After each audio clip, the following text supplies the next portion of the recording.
Hi friends, hi viewers, welcome to my channel. இன்றைக்கி நம்ம சேனலில் கேழ்வரகுல வீட்டில் எப்படி மாவு தயார் பண்ணுறதுன்னு பார்க்கலாம். அதுவும் மிக்சியிலே மழை நேரங்களில் ஈஸியாக எப்படி மாவு தயார் பண்ணுறதுன்னு பார்க்கலாம். ரொம்ப ஈஸியாக தயார் பண்ணிடலாம். வாங்க எப்படி ரெடி பண்ணுறதுன்னு வீடியோக்குள்ளே பார்க்கலாம்.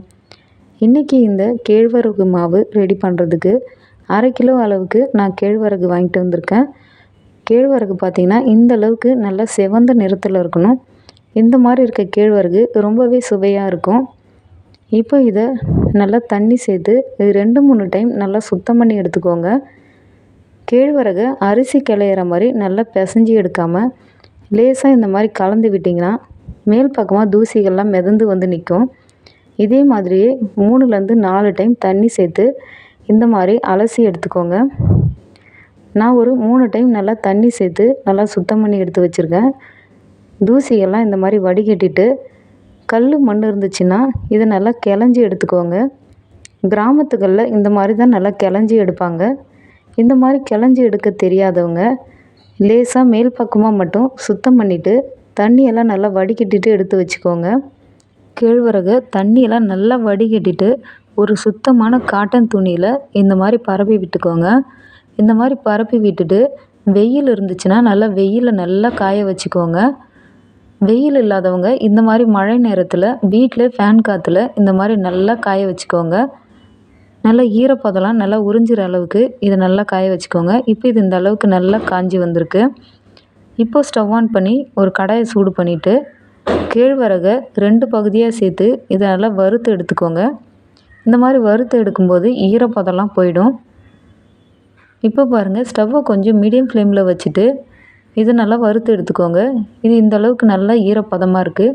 இது நல்லா சலசலன்னு வர அளவுக்கு ஒரு 5 நிமிஷம் போல் இதை நல்லா வறுத்து எடுத்துக்கோங்க. இது நல்லா வாசனை வர ஆரம்பிக்கும். இது நல்லா வறுபட்ட பிறகு இப்போ இந்த அளவுக்கு வந்த பிறகு ஸ்டவ்வை ஆஃப் பண்ணிக்கோங்க. ராகி மாவை கையில் எடுத்து பார்த்திங்கன்னா ராகி மாவு நல்லா சூடாக இருக்கணும். இந்த பதத்துக்கு வர வரைக்கும் வறுத்துட்டு ஸ்டவ்வை ஆஃப் பண்ணியாச்சு. இப்போது வறுத்த கேழ்வரகை ஒரு பெரிய தட்டுக்கு மாற்றிட்டு இதை நல்லா ஆற வச்சுக்கோங்க. இது நல்லா ஆறின பிறகு நம்ம மிக்ஸி ஜாருக்கு மாற்றி அரைச்சி எடுத்துக்கலாம்.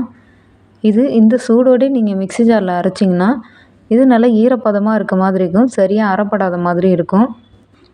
இப்போ இதை ஒரு மிக்ஸி ஜாருக்கு மாற்றி 2 பகுதியாக மாற்றி அரைச்சிக்கோங்க. நான் ஜூஸ் போடுற மிக்ஸி ஜார் தான் எடுத்திருக்கேன். உங்கள் வீட்டில் எந்த மிக்ஸி ஜார் நல்லா அரைப்படுமோ அதையே நீங்கள் யூஸ் பண்ணிக்கோங்க. நான் இதை 2 பகுதியாக மாற்றி இதை நல்லா மையாக அரைச்சி எடுத்திருக்கேன். இப்போ இதை அரைச்சி எடுத்த பிறகு ஒரு ஜல்லடைக்கு மாற்றி இதை நல்லா ஜலிச்சு எடுத்துக்கோங்க. ஏன்னா மிக்சியில் அரைப்படுறதுனால கப்பிகள்லாம் அதிகமாக இருக்கும். இது ஜல்லடைக்கு மாற்றி இதை நல்லா ஜலிச்சு எடுத்துக்கலாம். இதை நீங்கள் அப்படியே கூட யூஸ் பண்ணலாம். கொஞ்சம் நீங்கள் நல்லா மையாக அரைப்படணும்னு நினச்சிங்கன்னா இந்த மாதிரி நல்லா ஜலிச்சு எடுத்துக்கோங்க. இப்போ பாருங்கள், இந்த அளவுக்கு இதில் கப்பிகள் இருக்குது. இதை மறுபடிக்கும் மிக்ஸி ஜாருக்கு மாற்றி இதை ஒரு டைம் நல்லா அரைச்சி எடுத்துக்கோங்க. நான் இதை 2 பகுதியாக மாற்றி அரைச்சி எடுத்திருக்கேன். இப்போது 2வது பகுதியும் மிக்ஸி ஜாருக்கு மாற்றி அரைச்சி எடுத்தாச்சு. அதையும் ஒரு ஜல்லடைக்கு மாற்றி நல்லா ஜலிச்சு எடுத்த பிறகு மீதி இருக்க கப்பிகளை மறுபடிக்கும் மிக்ஸி ஜாருக்கு மாற்றிட்டு அதையும் அரைச்சி எடுத்து நல்லா ஜலிச்சு எடுத்துக்கோங்க. இப்போது கேழ்வரகு எல்லாத்தையும் அரைச்சி எடுத்து ஜலிச்சு எடுத்தாச்சு.